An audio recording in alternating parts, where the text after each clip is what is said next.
I didn't I didn't realize why I was in this industry until about a year after I was in this industry. And this transaction was closed in conjunction with the HIP program.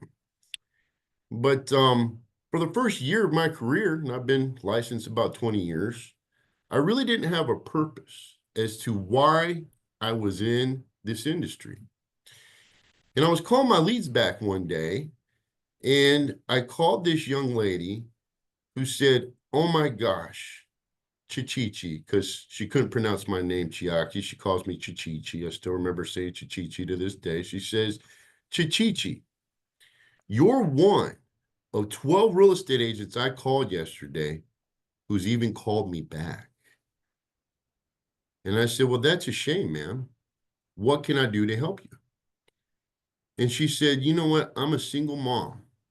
I got 4 kids. I got 2.5 jobs." And she's almost in tears when she's talking to me. I can hear her kind of tearing up over the phone. And she says, "I'm tired of my rent going up every year.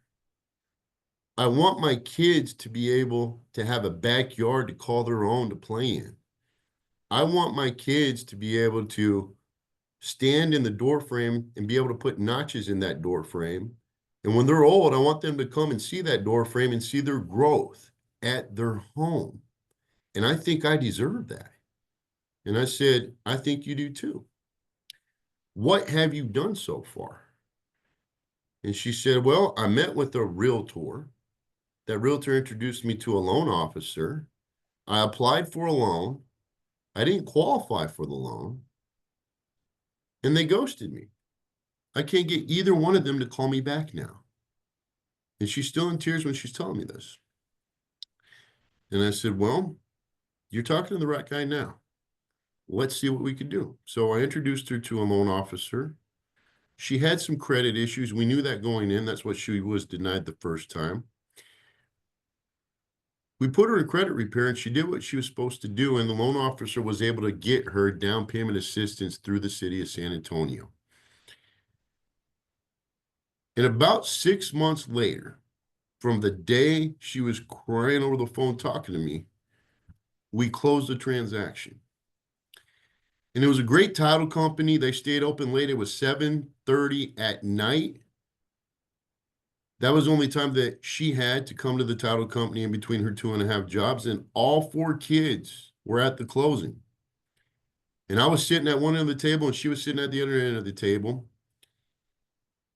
And when she signs her last document, she got up and she nearly skipped over to me. And she had those same tears in her eyes, but I could see them now. It wasn't over the phone. And she gave me a kiss on both cheeks and she said, "Thank you, thank you, thank you." And I realized right then why I was in this industry. I had purpose, and God had put me here for people like her that others thought were too challenging and didn't want to take on. And what those other 11 agents failed to realize when they didn't call her back was lions lead you to bears.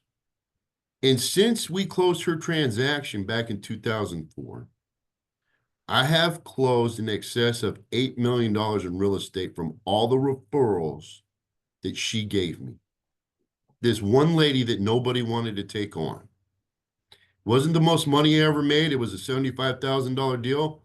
But the truth is, I would have did it for free to have that feeling of being a superhero and helping somebody like that.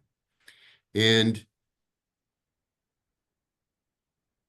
in essence, it was an $8,075,000 deal by taking care of that person who needed our help.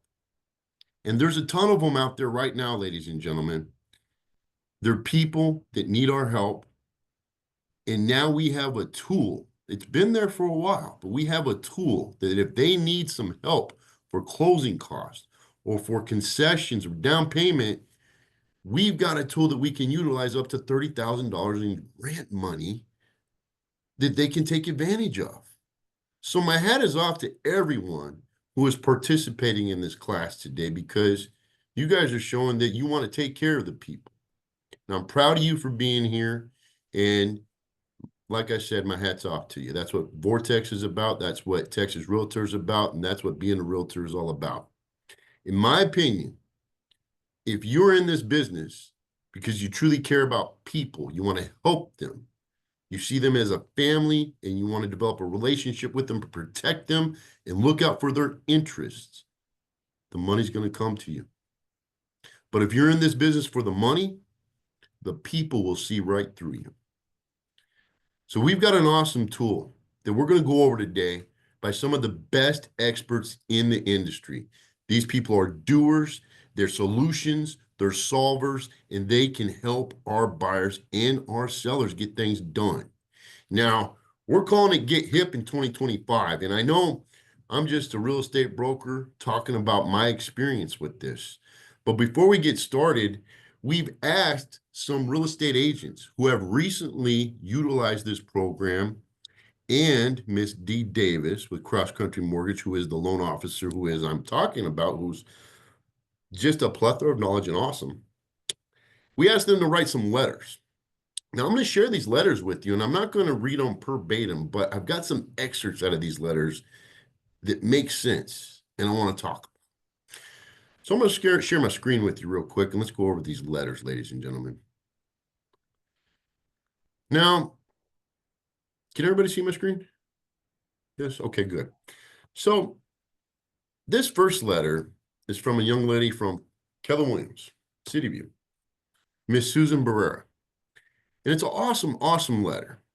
But one of the things that is a takeaway from this letter to me is Dee's expertise in the HIP loan program was invaluable. Providing clarity and guidance throughout, she assured us that the process would mirror a conventional loan transaction with the addition of a city inspection. And that's basically the entire truth. These are as easy to work as a conventional loan. There is a city inspection to make sure that the property has the condition that the city wants. But that is pretty much the only hiccup to our process. And as long as the buyer and seller and listing agent and buyer's agent are communicating, working as a team, we can get these things closed all day long. Now, the next letter that I want to share with you guys is from a young lady named Maria Serrano. And the excerpt that I love about this letter is she says, and she helped Mr. and Mrs. Garcia. And this is in March of 2024. And she says, although they had some savings, it wasn't enough to purchase a new home they wanted. But Miss D. Davis' Cross Country Mortgage showed this hardworking couple that $15,000 was available to them through the City of San Antonio's Home Ownership Incentive Program. That's awesome. And the thing is, if they don't know, they're not going to utilize it.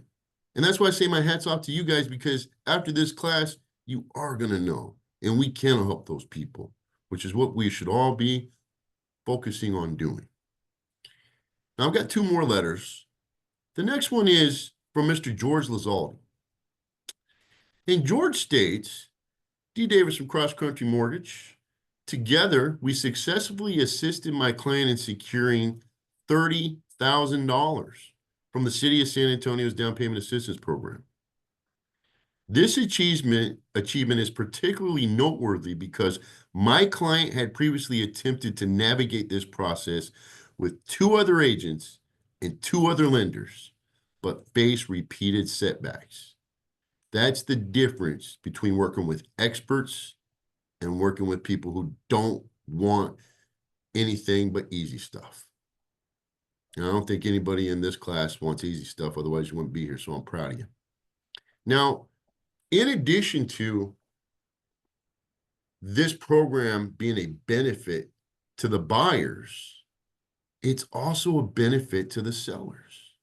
We can get our listings sold by knowing this knowledge. So my fourth letter I want to share with you guys is from a young lady named Adriana Castro. And the excerpt that I want to share with you is, she got hip in 2025 with the help of D. Davis when I received an offer on my listing asking the seller to pay more than the equity in this home would allow. The buyer was only able to save enough for the down payment and had no additional funds for closing. The buyer needed the help from the seller, but the seller had no room in the transaction to cover the requested closing costs.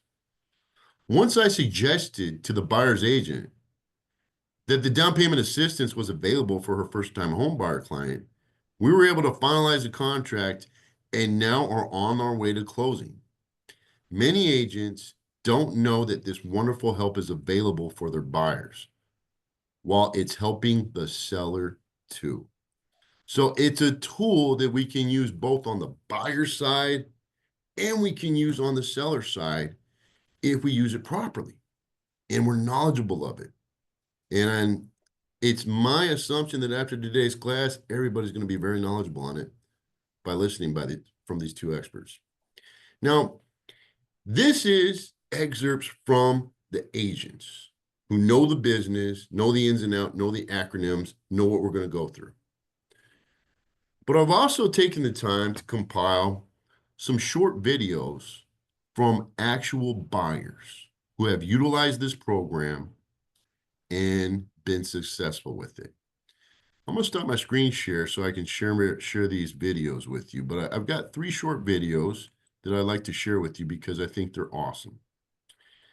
First video is from, I believe, Mrs. Garcia. Let me share my sound.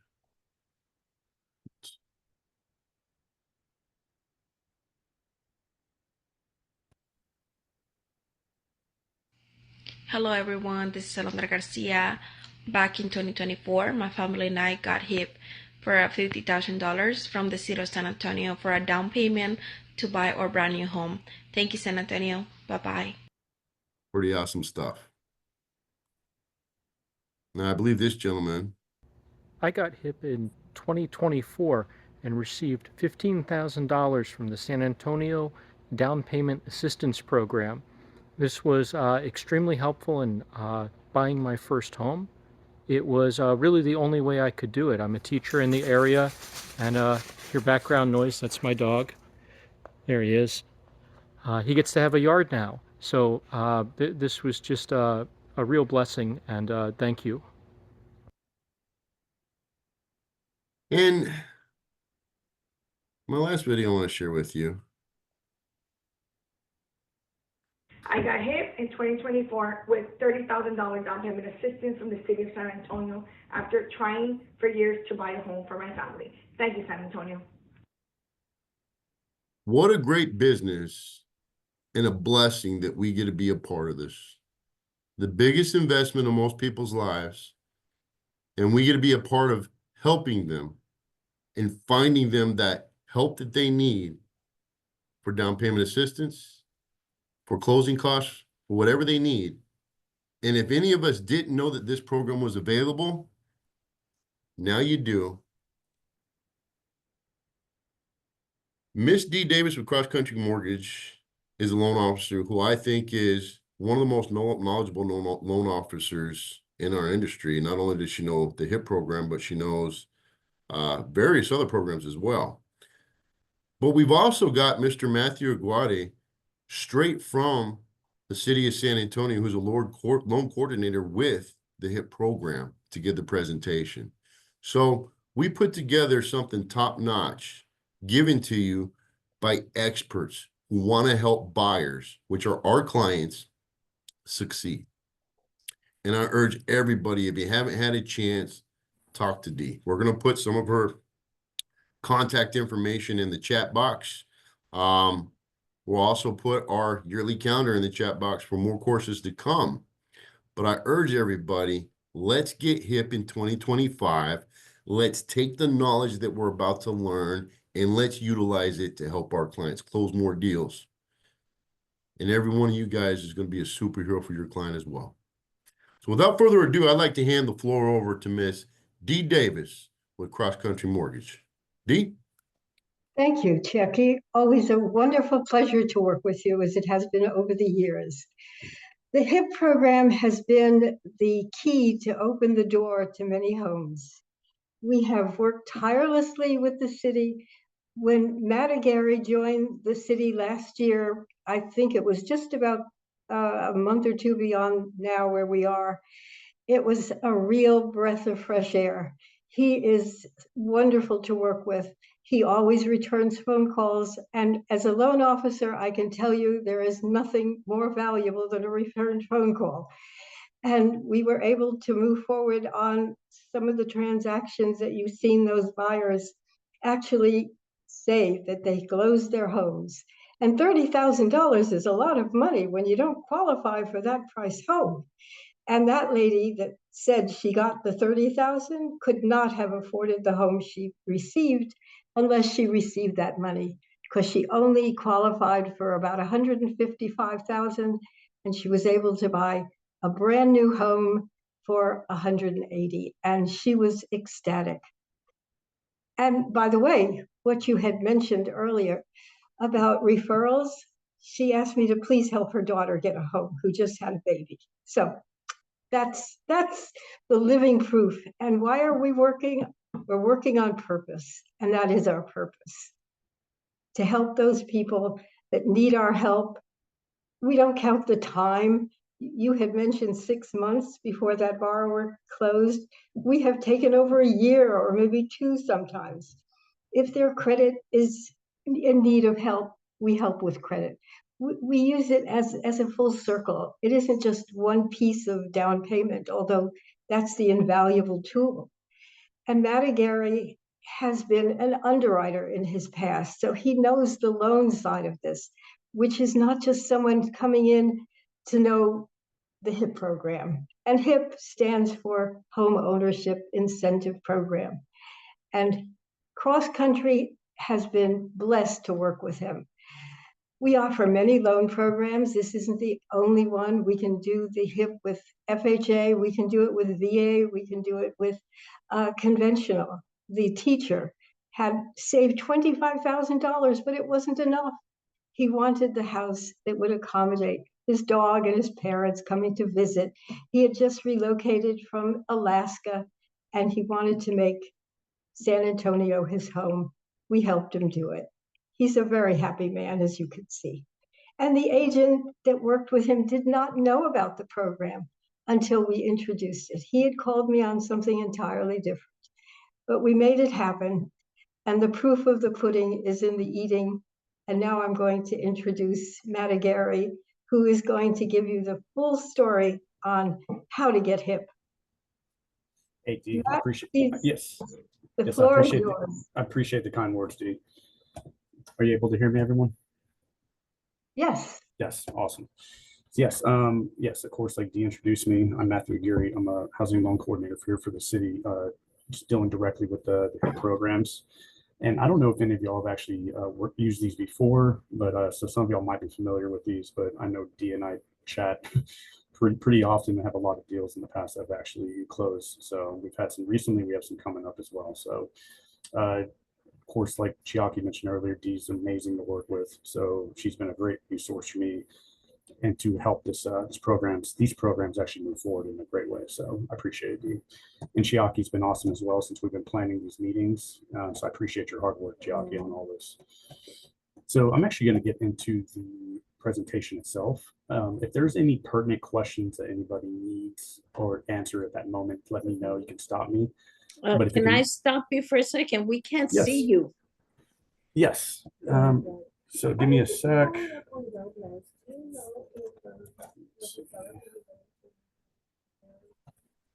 Well, Lily, he's going to share his presentation, but he's got all hooked up with right now, so we're not going to see his actual video, but once you see his presentation. Yeah, exactly. So you'll see my presentation here shortly. So I'm gonna get into it.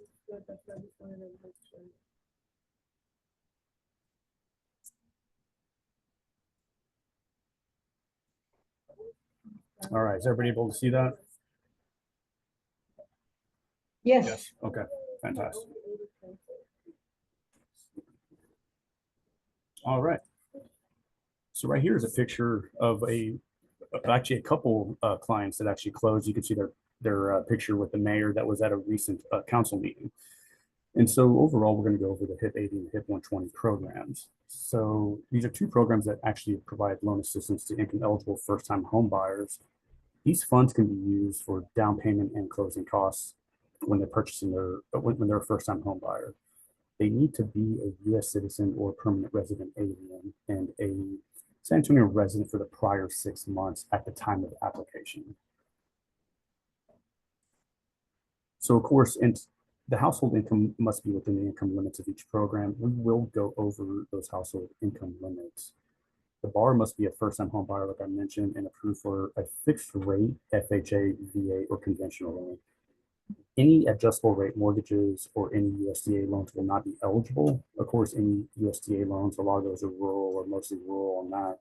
So that wouldn't be really considered anything inside the city of San Antonio. So I know a lot of loans anyways on the first lien mortgage side will be FHA, VA, or conventional at a fixed rate. They must obtain a homebuyer education certificate. Every month we will put on a free homebuyer education class, but there are online options. Not everybody is able to break away from work or they have 1 or 2 jobs. So there are options on that, but we do provide a free class every month. And the minimum earnest money deposit has to be $500. Question, Yes. on that home buyers program, can anybody go to it? Just for Yes. information Yes. purposes? Yes, absolutely. And So how do you find out about information about it? yeah, just email me. Our site will have information on it, but if you want to email me, that's the most efficient way to do it. I can give you the exact list of the upcoming dates. These classes do fill up quickly, especially when we're coming up close to maybe 2 or 3 weeks out from the class.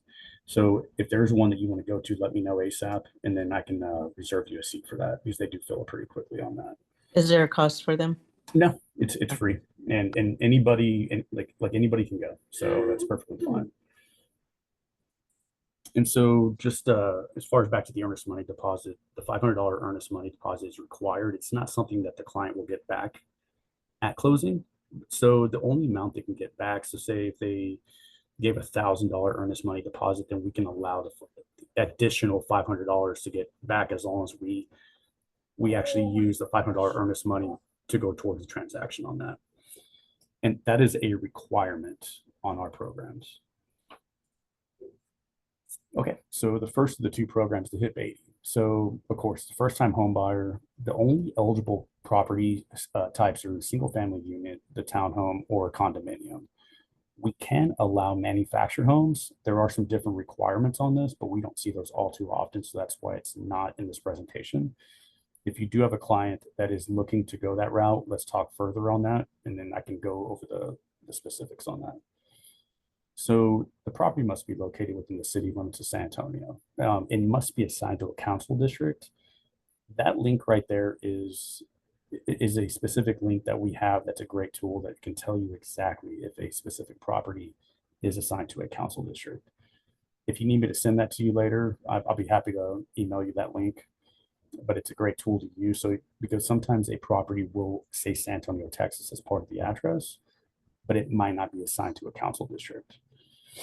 And one common question we do get is if a property is in Bexar County, will that qualify? No, that doesn't automatically mean you're qualifying for an eligible property. It must be assigned to a council district.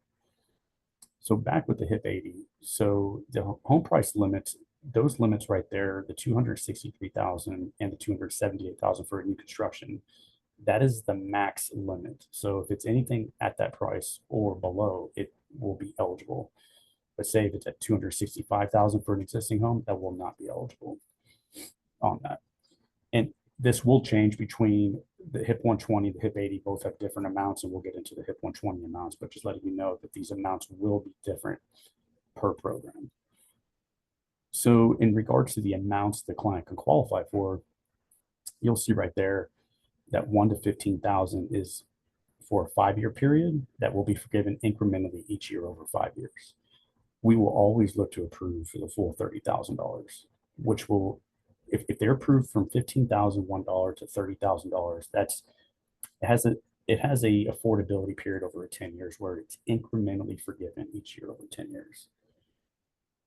It is zero interest, zero payments. The only time a client will have to repay what is not forgiven is if they sell the property, change ownership, or refinance a cashback refinance, like over the 10-year period where there's a portion already not forgiven. So just example. So again, I'm going to go to the next slide just to kind of help put this in, just help put this in a more, just clarify more on this. So right here is the affordability period showing each year that $3,000 is forgiven. So let's say the client is choosing to sell the property at the end of year 5. We can see $15,000 would have been forgiven at the end of year 5, but they have a remaining $15,000 that's not forgiven. So if that's the case where they have to sell the property, say they're moving, things like that, then $15,000 will have to be paid back. But say it's year 12, all, they've been there over 10 years, all $30,000 has been forgiven. They can do anything they want on the property. If they want to sell it, again, this is an example of it's year 12. If they decide to move or change ownership, investing, or they do a cash out refinance, the entire amount is actually forgiven. It's just depending on when they decide to sell the property, or they change ownership, or if they do a refinance cashback on that. I know that can be a lot of information at that moment. So are there any specific questions anybody has around this part of it right here? Matthew, I have a quick Yes. question. Good morning. I'm Joyce Marie Jackson. Yes, I just Joyce. want to know, what if the person passes away? That's a good question. We have not had that scenario. That's a question I would have to get with our city attorneys on, who are the policy experts on this, on these, on those rare scenarios on that. And I can also get with our servicing department. Joyce, what I can do after the class, I can look into that, and I can get back with you on that. Okay, awesome. Thank you so much. You're welcome. I have a question. Yes. Can the buyer put the property in a trust? That's surprisingly, so the property will have to be in their name, to answer your question on that. So that's, yeah, so they'll have to close in their name on that. So if they want to, and if they change ownership later to where it goes to the trust, but again, that's a very specific question, which I'm surprised, because back when I underwrote, there'd be times that we would have scenarios like that. So Matthew, I'm sorry if I may add to that, because I do a lot of probate in real estate, and I deal with attorneys a lot. So they're just doing their estate planning. So if after they close in their name, their own names, and then they do their estate planning because they want to secure everything, and the property, real property would be one of those things, and they put it, I said, like in a whatever revocable living trust, they're still the owners. They're just assigning it to the trust. So would that be a problem? Because they've not changed ownership. Bless you. They've not changed ownerships. They've just moved it to the trust. Right. That's it. No, absolutely. So, and again, that specific scenario would have to be just because I would hate to answer that we should be fine, but I would want to get that question actually answered by our attorney. And it would be good for me to know that as well, just because we haven't had that scenario doesn't mean we should not know that. Awesome. So what Understood. Thank you. Yeah. So what I'll do, I'll actually ask our attorney on that, and then I can get back with that, with the answer on that one. Thanks. And Matt? Yes. Could you forward these answers to Chiaki so we all could get it, not just a separate person? Yeah, absolutely. Thank you. Absolutely. Were there any other questions on that? Okay. So again, just going back here to the affordability period, each year there's a $3,000 amount that's forgiven. So you can see it actually just adding up right here all the way down to the $30,000. So the 10 years at $3,000 each year, $30,000. After that, completely forgiven at that point. Matt, just a quick question. When you say year, is it from the closing date a year later, or is it from the beginning of the fiscal year? So it'll actually be at the closing date. So like after they close, then that timeline of the affordability period will actually start on that. So there'll be no lagging in between, or no waiting period, so to speak, on that at all. Okay. It'll start right away. You're welcome. Yeah. All right, so the HIP 120 right here, there are definitely parts of this, the policy on this that are very similar to the HIP 80 on this, but there are some big changes on this as well. So of course, first time home buyer, the primary residence, the same type of homes, single family unit, townhome, condominiums, and manufactured housing. Again, it has to be within the city limits of San Antonio.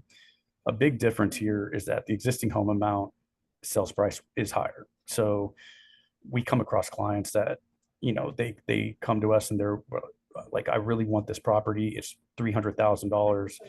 They might qualify from an income standpoint for the HIP 80. And later on, I will get to the income part of both programs. But, say they really want that home, to where it's $300,000, which won't qualify for the HIP 80, because if we remember, right here are the amounts for the HIP 80 right here, right? So if the client wants a $300,000 home, this is the max amount of an existing house for the HIP 80. So this is where, where the HIP 120 might be their only option on that, but it's still funds, right, to help them get into that property. So the existing home max is $305,200. The new construction is $325,800. And of course, it says new construction homes must be 100% completed. We can later on get the final inspection showing 100% complete on a new construction after we close, just like a typical transaction on the first lien. So that's not an issue at all. That's not going to hinder the closing. It's not going to push back the closing. If that's all we're waiting on, then we can receive that final inspection after we close. And that's never going to hinder the closing or the completion of everything. So the big differences on this in regards to the amounts and the forgiveness is right up here on this bullet point. So just like the other one, there is a portion that is forgiven each year over 10 years. So 75%, so the max amount we can go is $15,000. 75% of that $15,000, it comes out to $11,250. And that is incrementally forgiven each year over 10 years. And you can see the affordability period here. So each year, $1,125 will be forgiven each year over 10 years. And so at the end of the 10th year, a total of $11,250 is forgiven. This remaining perpetual piece is always there. So the only time a client has to pay that back, the $3,750, is if they sell the property, change the ownership, or do a refinance cashback. If they're ever refinancing just for a regular rate refinance, that's perfectly fine. It's not penalizing anything. It's not forcing them to pay anything back on that. It's only a cashback refinance. Matt, So, I'm sorry. Yes. Let me interrupt you. I have 2 questions on that. So one, because I've had a situation where someone was on some sort of down payment assistance, they sold their home. And so I just want to be clear, that portion right there, that 25%, it's on the back end, but it's never accruing interest, correct? Correct. Yeah, there's no interest associated whatsoever. Okay, perfect. The second part of my 2 questions is people who are divorced. So they're usually, even when one party is awarded the home, the other party's name is still on the deed, but they're not really the owner.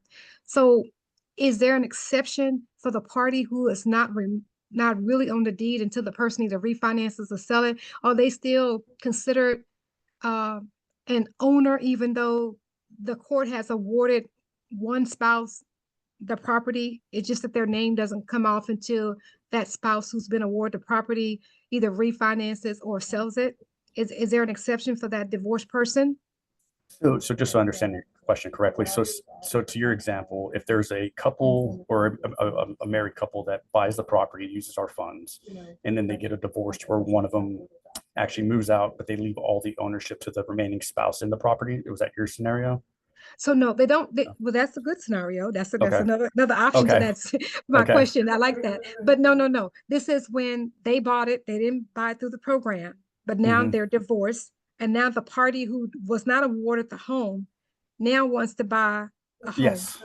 And so, but their name is still on the deed and everything, because the party who was awarded the home has to either refinance or sell the home in order for that party who was not awarded the home, for their name to come off. So if it's been 3 or more years, can that divorced person who is not really a homeowner actually just name is still sitting there until something is done by the owner? per the courts, are they able to qualify for this program, either the 80 or the 120? Yes. So, that's a great question. So the divorce in that scenario is one of the few exceptions we can do to classify somebody as a first-time home buyer. So typically, like I mentioned earlier, it has to be a 3-year waiting period from the last time they've owned a home. But in this case, say they got divorced a year ago, and say the other spouse got awarded the property, and the spouse who's applying with us is looking to buy a brand new home, we will consider them a first-time home buyer if that property is awarded to the ex-spouse. Okay. So if they're still partial owners, or maybe it wasn't in the divorce decree. So let's say it wasn't in the divorce decree, right?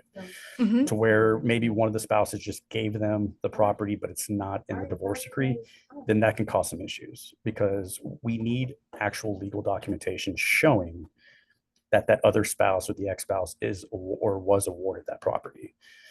So does that make sense on that? That makes perfect sense. As long as they have a divorce decree to show that the other party was awarded the home. Exactly. And their name is just still there until that party sells or refinance. Right. And it's been a year or more, they're good to go for this program if they qualify. Right. Exactly. Okay, perfect. That is great. Thank you so much. Yeah, you're welcome. And so back on this, as far, the same rules apply during the affordability period if they sell the property, or if they do a refinance cash out, or if they change ownership on it, to where the remaining portion, so I'm talking more on the 75% portion of it, the remaining portion that's not forgiven would have to be paid back along with this perpetual piece. But if they do any of those things after the year 10, all of this has been forgiven already, $11,250. It's just that this is always hanging on there at the end if they do any of those ways or any of those scenarios where they sell it, if they do a cash out refinance where they'll have to pay this back. I know this is one part that kind of hangs people up. So are there any specific questions on this part at all? All right, Fred. Awesome. Okay, so this is one part right here. So the UPCS inspection is it's a HUD required inspection.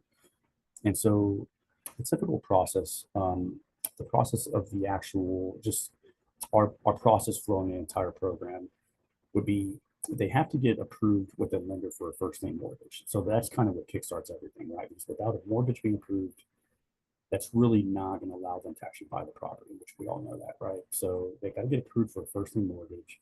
They got to be pre-qualified with us. So say now they're at the period where they need to actually go find a property. They find that property. They need to send us the sales contract showing the $500 earnest money received by the title company. The client will also have to pay for an inspection. So once they send us the inspection and the sales contract, we will then order our UPCS inspection. Again, this is required by HUD, and this is to make sure that the client themselves are moving into a property that doesn't need a lot of work or really any work at all. And the logic behind this is just to show, or just so we make sure that the client is taken care of, because we don't want them buying a property that needs a lot of work, right? So these are clients that need our funds to get into this property. So they're not going to have a lot of disposable income. So if we let them move into a property that needs a new roof, the water heater goes out, if it needs new electrical, we're setting up those clients for failure, to where possibly foreclosure, short sale, deed and lose, any of those worst case scenarios. So this is the reason why this inspection is in place. And we pay for this inspection right here. I know sometimes I get sometimes I need a lender or a realtor where they're asking about this, how they maybe have like somebody told them how the UPCS maybe caused the deal to go south. Sometimes you hear those stories, but overall it's for the client's best interest, because we will never want to put them into a property that they're going to be set up for failure on. And it's just not right for them. It's just not, we're supposed to take care of them, but not, just by not letting them get into a property that needs a lot of work. So overall, there's a lead-based paint inspection that's performed for any properties built prior to 1978. Our inspector will not do a lead-based paint inspection if the property is built before then. If there's no chipping on the paint, cracking, peeling, So if they go to inspect this property that's built in 1975, for example, and there's no chipping, cracking, or peeling paint, they won't perform this lead-based paint inspection on that. But if there is any of that, they will take a sample, our inspector, take it back to the lab, and they will perform that inspection or and to see if there is any lead in there. So this can definitely be a deal killer. So when y'all are actually out there with the client looking at a property and y'all see a lot of chipping, cracking, or peeling, and it's built before 1978, there's a good chance that our inspector is going to test it for lead-based paint. And whenever that happens, he will require that there is a remediation of all those panels that have the lead-based paint in there. And who pays for that, right? It's the seller. We will never want the client to actually pay for that. So, and definitely within 30 days of the stabilization is required within 30 days if any deficiencies are found. So we will always look to get those remediated. We will need those remediated. I know it says 30 days in here, but there's times it goes beyond that. So I don't want you to get totally hung up on that, but we will look for it to be within 30 days on that. All right. And then once everything is fixed, then the reinspection can be done and we pay for the reinspection on that. Are there any questions on this specifically on this part? Matt, is there any type of form out there that we can get our hands on that shows what the UPCS inspector is looking for, so we could possibly present that to the seller and try to get ahead of this? Yeah, absolutely. I definitely have the comprehensive listing of everything he's looking for. So comprehensive listing meaning like the checklist, so to speak. We also have some visual pictures that our inspector took that sent us. We put into a PDF format. Gotcha. So at least you can kind of just see, things that he's looking at through his eyes that he will have an issue with. Great. But I can put all that together, Chiaki, and then you can just disperse that out to everybody if you can. Sure. Please. All right. Thank you. Perfect. You're welcome. I do have a question. In reality, when I have clients that may apply for this program before, one of the lenders that I work with, they were like very hesitant to take it because they said that the inspection was very, very difficult to pass on a property that was not new. So in reality, is it like, the inspection will be like a VA inspection for an appraisal, or how difficult it is for a property to qualify? If it's like remodel, but not like fully remodel, if it's in good shape, that's what I mean. Yeah, so that's a good question. So I've seen a lot of properties that are older. I mean, when I say older, 1940s, 1950s, 1960s. I've seen a lot of them close, and that's fine. But if it's like 80% remodeled and 20%, it's not, still needs some work, our inspector will require those items to be. So when I say need some work, like maybe there's, like a cracked tile in one of the bathrooms, or maybe there's a nick on one of the tiles in the kitchen, like he will request for those items to be fixed. And what about electrical? Because with older properties, then necessarily they update, they're up to code. As for the electrical part, will they require for the properties to be up to code? Because at that point, the seller, bringing to code one older property, it's a lot of money. Right. Yeah, and he will. He'll definitely check to make sure the electrical is up to speed. And of course, the electrical piece is also a safety issue, right? So if it wasn't done the right way, or if it's not grounded the right way, things like that, then he will require that to be done the right way. With the electrical panels, things like that. I've seen it on the past inspection reports, and that's something he definitely will look for on that. But just at the basis of it, a lot of these clients are, like single parents with children, things like that. That's the last thing we ever want to do is put them into a property that has electrical issues, right? So, and especially if it goes out, like when I say goes out, if the electrical goes out, and that's a huge expense that the client will have to pay for. That could be thousands of dollars that they have to get all the electrical replaced down the road. So let's just keep in mind that these are clients that don't have a lot of money of disposable income to be paying this out of pocket a year or two down the road. So this is one of the reasons why we look for this.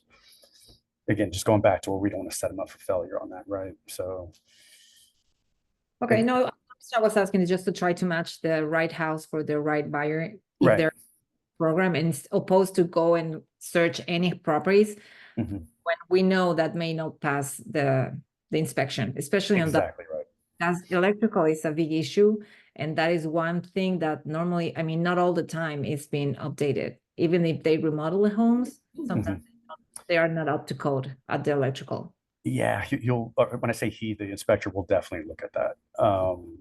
And again, what I'll do, just going back to Chiaki's question earlier, if there's anything you'd send, I'll send out that comprehensive listing and some other documents. If you have any specific questions, I can give you my best opinion on it based on, just on past deals that have gone through it or have been remediated. Just kind of just let you know, just anecdotally, what I've seen actually just go through.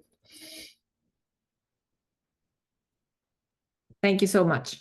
Yeah, you're welcome. All right. So let's see here. So right here is the income limits table. So this is a big part right here.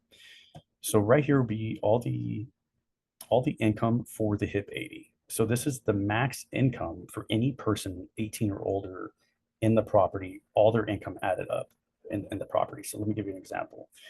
So say it's a mother, father, a son who's 20 years old with a part-time job, and let's say a daughter that's 10 years old. So anybody over the age of 18, we got to add up all their income, and we got to make sure that the total income is not surpassing these amounts. So the example I gave is 4 people, right? So the mother, father are working, the son has a part-time job. We will add up all their income together, and we will see if it passes up, if it exceeds these amounts right here. So if I add up those 3 sources of income and it calculates at $75,000, they are not going to be eligible for the HIP 80. But if it's at $75,000, it's still below the 106,200. And so these are, again, just to reiterate, these are the max amounts. This is the total household size with all sources of income of anybody 18 years older in the property. And this is the income limits table for each one of these programs per person on that. And we will look to include any type of income that's being received. So say there's a family member giving them money.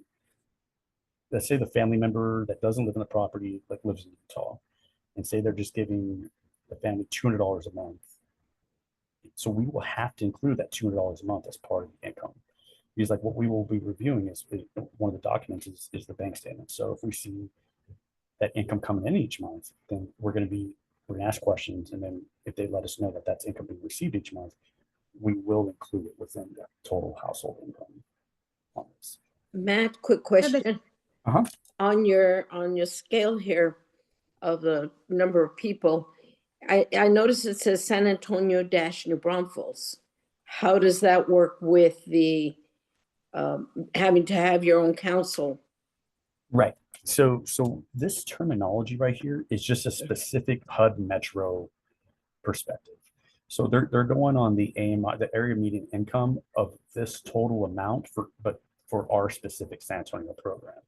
So it including this New Braunfels verbiage is strictly a HUD category, just a category by HUD. So they're considering San Antonio, New Braunfels the actual metro area that HUD is considered for that specific metro and area. That's as far as income. Okay, very good. Yeah, exactly. Thank so you. Yeah, and yeah, they just grouped us with the HUD. So HUD grouped us with New Braunfels for the metro area for the specific area median income. Okay. And of course, the area median income, 80% of that amount and 120% of that amount is how they're calculating it. Gotcha. Thank you so much. Yeah, you're welcome. Matthew, I have a quick question. So on the number of people, going back to a divorced couple, so so how does that work as far as the children? Like if they have the children, 50-50, how does that work? That's a good question. We actually had one scenario like that, and this one where the father had.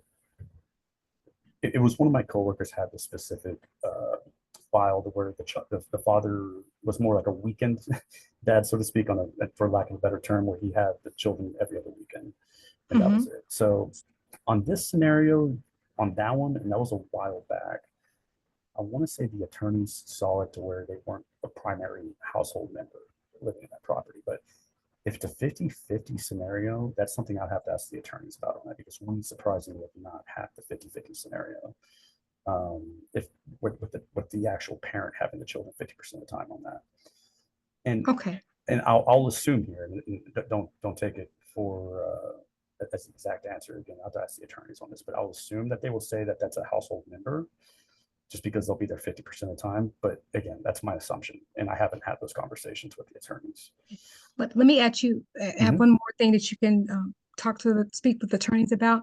So let's just say they say, well, no, that's just the way the visitation is set up. So if the parent has them every first, third, and fifth weekend, and summers too, that's just visitation. We're not going to count that. They don't actually live with them, even if it equates to 50%. But what if the caveat is that the parent that is not in the primary household can legally claim the child on the income tax per the divorce decree? And again, just like we all deal with on case by case scenarios, every household is unique, right? So it would just have to be on a case by case scenario to where, it would have to be to where that one specific scenario, I would have to present that to the city attorneys that are assigned to these programs. I understand, and by no means am I trying to get you to give No, the legal. I'm just putting those questions out there because they will come up for me talking to the clients. But thank you. Yeah, absolutely. Are there any other questions on this part? Okay. So let me go to the next. And over here, I mean, it's pretty much done on this. So the summary of the HIP loan process. So right here is just, it's just a lot of lingo on, just some extra lingo and extra information on the programs. So this mortgage ready process, it's just more of our pre-qualification process that I mentioned earlier as part of just getting started on the application. So just to reiterate, getting started for the client would just be them getting approved with a first lien lender, and then also us pre-qualifying the client. That's all they mean by mortgage ready on that. Some of the documents we will obtain are, it's 2 months of pay stubs, 3 months of checking account statements, 1 month of savings account statements, and we will actually review the income and perform an underwrite on it to where the front end ratio can exceed actually 33.5%. I know it says 33%, and 45% on the back end. We'll review all the whole loan submission package. We will review the UPCS inspection to make sure it's all remediated. And that's pretty much it on all of that right there. Just going back to, are there any questions? I know there's a lot of questions, really good questions along the way, but are there any questions anybody saved or just wait until the end on?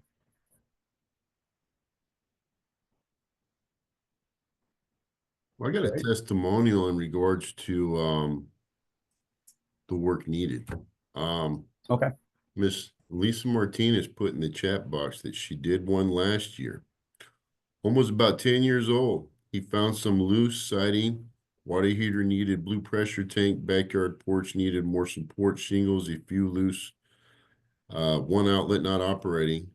Her client repaired everything, and we had the inspection redone and passed. And it says that you must hire licensed people because they will want receipts, but of course our contract states that too. So good job, Lisa. Seller did the work and it closed. So this is it's a real product that we can use. So awesome. I just wanted to share that. That's great. And that's typically what we see on a lot of them, where the seller does a great job. But, of course, we do see where sellers are like, I'm not going to pay for that. I'm just being realistic there. I mean, they might have another client lined up, but we've all seen right now where the rates weren't as high as they were during COVID, right? So there are a lot of houses that have been sitting on the market for a while where a seller might be very, very eager to get those repairs done and then just wash their hands of the property, so to speak. So, and we have seen some owners out there, some sellers out there that are very excited to help out a family or maybe a single parent with some children, where I've seen several of those actually, where they are very happy to do those, the improvements or the remediation of the repair. So that does exist. There still are some really good people out there. So. And that's what I think is key, guys, is being proactive, talking to the listing agent, going through the process. Because most of the time when the seller's unnegotiable, it's because nobody has told them the process and they're like, hard and negotiated repairs. Why are they sending me more of these? You know, and if we have a clear depiction and being proactive and just kind of projecting what's going to happen, it's going to be a more seamless process if everybody's on board working as a team and everybody's updated from the get-go. I also got a quick question from, I believe it's Joyce, in regards to, is this similar to NACA? So I don't think so, but I didn't know if Matt or Dee wanted to weigh in on that as far as, is the HIP program similar to NACA? I'm personally not. I mean, I know what NACA is on a general aspect. I know they do help a lot of clients out, especially even when they're in default. I know that's an angle of their how they help people out, but I'm not really familiar with every aspect of how they work. So I personally do not know if they have a like a home buying process or like a down payment assistance department in their group. So I'm not sure on that. Gotcha. Indeed, it looks like you're on mute, young lady. If you want to unmute yourself, I'm sure you got an answer there too. How I got muted, but There you anyway. go. There you go. Okay. NACA has a slower process. The HIP program that Matt is in charge of will go as quickly as if it were a normal, regular transaction. There are no real delays if everyone gets in front of the repairs and things that are needed. In listing properties that do need repairs, it is always better to have a home inspection and address to the seller that in lieu of paying closing costs, he might have to do some repairs. It's a comfort to him to know that. So again, NACA is different. It's just a different program. We aren't privy to all their pieces to the puzzle, but certainly HIP is a wonderful way to close quickly, and most sellers want to close quickly. So we encourage the HIP program when it is possible, when this property is in the city, when the property is not in disrepair, when the seller is willing and the buyer finds the home of their choice. And that's all I know about NACA. Well, I appreciate the answer. Thank you. Amelia has a question about how about T-Shack? Is this in their program? And I believe it's completely different. T-Shack's through the state and HIP's through the city of San Antonio, if I'm not mistaken. May I answer that one? Absolutely. The rate is commensurate with the amount of the assistance needed. It goes in increments from 2 to 5%. Today's FHA started out at 6.75 with 2%. Going up to 5%, that has increased over probably 7.5 today. With the HIP program, that does not apply. Whatever market is and the best rate we can provide, it doesn't matter how much assistance is needed from the city, even the 30,000. Imagine if it went up commensurate to the amount of assistance, it would probably be 10%, but that is not the case here. So whatever market is for that particular loan, whether it's FHA or conventional or VA, that is the rate for the buyer, notwithstanding the amount of assistance. Gotcha. Thank you. And there's one more thing I'm going to add to that. So like on our end, we have no issue if the client is combining the down payment assistance program. So if they find another program that's willing to work with them, we have no issue with that. But we have to be in second lien position where the other program, a lot of those other programs would want to be in second lien position as well. So that's just something to keep in mind, is that we would have to have them in third lien position if they want to work with us on that. We have no issue overall about it. I mean, that's great. The client can combine funds, right? But we have to be in second lien position. So that's sometimes where things get kind of, just kind of go awry on that. So, all right.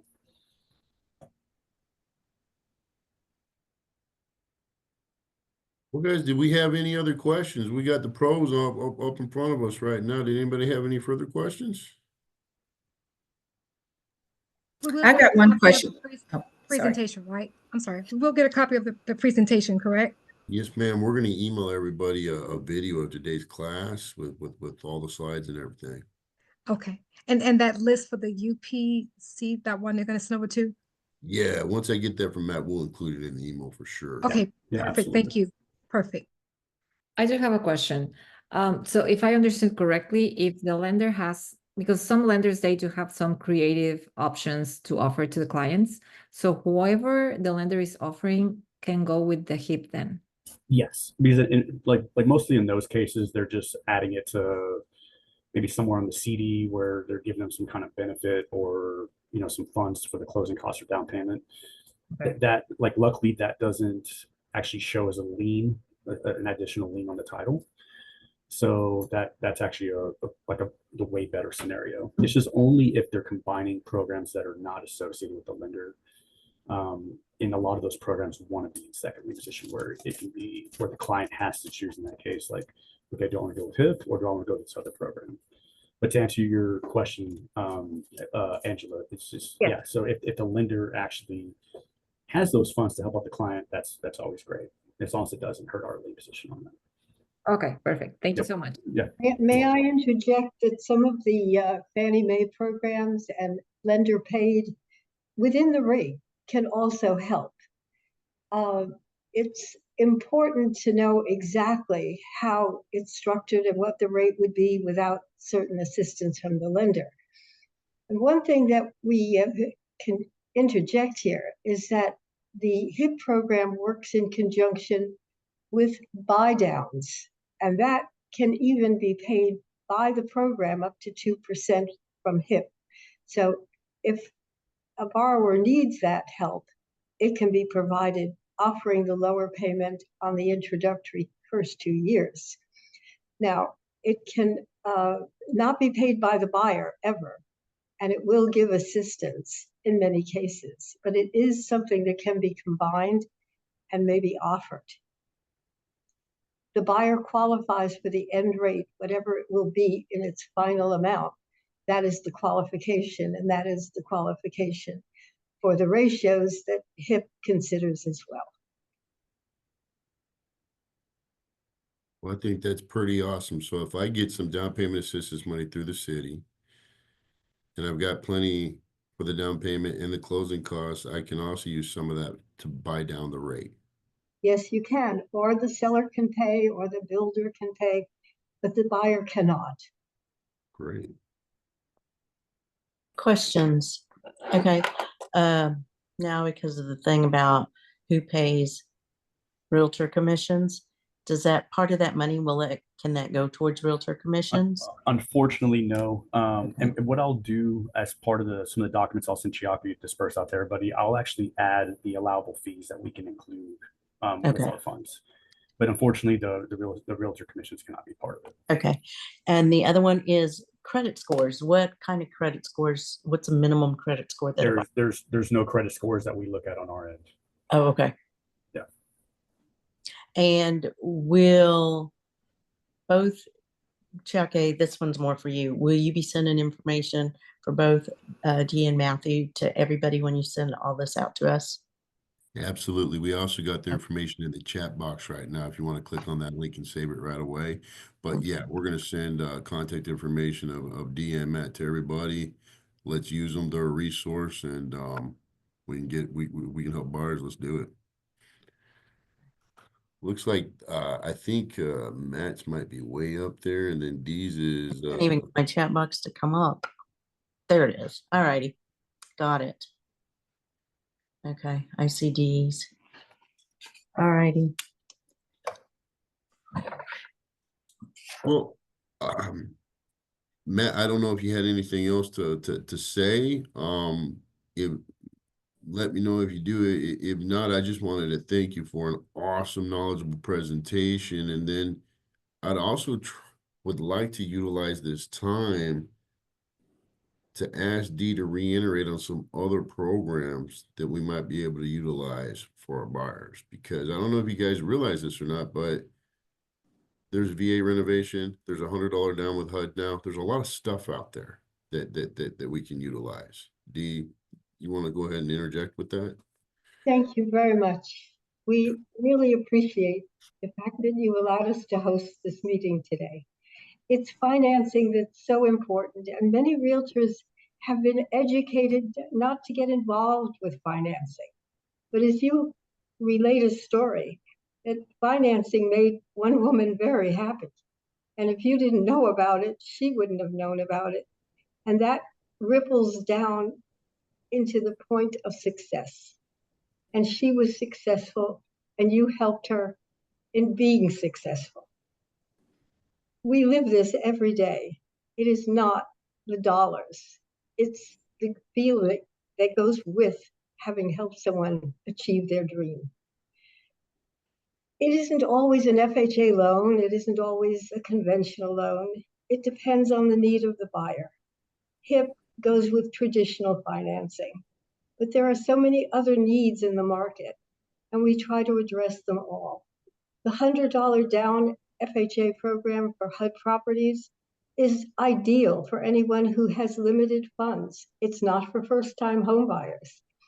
But for those who want to buy like that and can only afford a certain amount, they may have income, but maybe not savings. So in the future, you have been very gracious in granting us the Success Series in Financing for 2025. And we've listed some property financing tools. I'm going to read them to you. And we invite your vote on this, is what you want to hear. And that would be the renovation loans, how to list and sell more homes using renovation. Buy downs, how do buy downs work and who's allowed to pay? Buy before you sell, and bridge loans. Bridge loans have in the past only been available to investors. We have now opened it up to owner occupants, those who find a home and want to purchase it and their house is on the market, they can move forward and they don't lose by having that contingency of needing to sell. Construction loans, from the ground up construction, and how to use reverse mortgage loans for purchases. This is just a smattering of what we are putting on for the next 5 months. We invite your vote as to what you want to know about and learn about first. So if any of you have scenarios or want to discuss today's program or other needs of your buyers, I encourage you to call me. I answer, as Chiaki will tell you, almost all the time. Few hours of sleep, but back at it. And we will be happy to answer your questions, help your clients. And I encourage you also to go back into your files for those who didn't have enough money to buy a home and introduce the HIP program to them. Tell them it's there, encourage them. So many people hear the word no and never come out of the corner. They think no is the final answer. It really isn't. And we will be very happy to help them. When you list a property, encourage the seller to use the program in the sale of his home. Have a rider on your listing or on your sign. Down payment assistance available. It will make your phone ring and it will bring buyers to your listing. And Chiaki, in closing, I invite the vote and thank you again for allowing us to host this meeting. My pleasure. Thank you, everybody, for attending. I think we're going to get sharper and sharper and help more people. And I just heard something that might or might not help us combat some iBuyers out there. So what we're dealing with right now is guys like Perch, guys like Open Door, who say, move before you buy.